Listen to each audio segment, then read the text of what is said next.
واختار موسى قومه 70 رجلا لميقاتنا فلما أخذتهم الرجفة قال رب لو شئت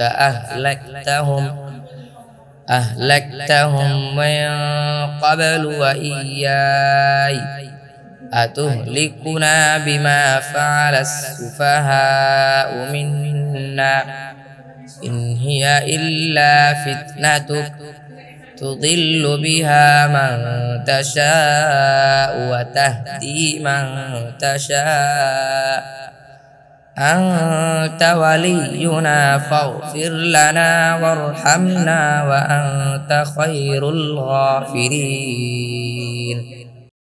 155 আর মূসা নিজ কওম থেকে 70 জন লোককে আমার নির্ধারিত স্থানের জন্য নির্বাচন করল।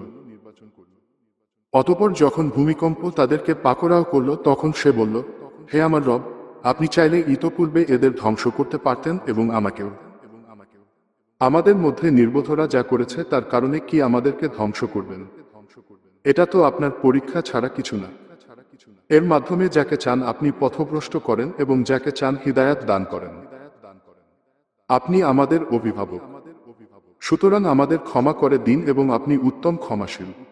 واكتب لنا في هذه الدنيا حسنة وفي الآخرة إنا هدنا إليك قال عذابي أصيب به من أشاء ورحمتي وسعت كل شيء فسأكتبها للذين يتقون ويؤتون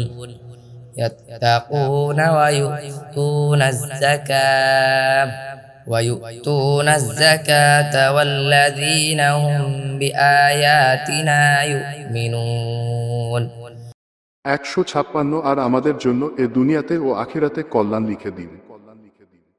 নিশ্চয় আমরা আপনার দিকে প্রত্যাবর্তন করেছি। তিনি বললেন, আমি যাকে চাই তাকে আমার আযাব দেই, আর আমার রহমত সব বস্তুকে পরিব্যাপ্ত করেছে। সুতরাং আমি তা লিখে দেব তাদের জন্য যারা তাকওয়া অবলম্বন করে এবং যাকাত প্রদান করে, আর যারা আমার আয়াতসমূহের প্রতি ঈমান আনে।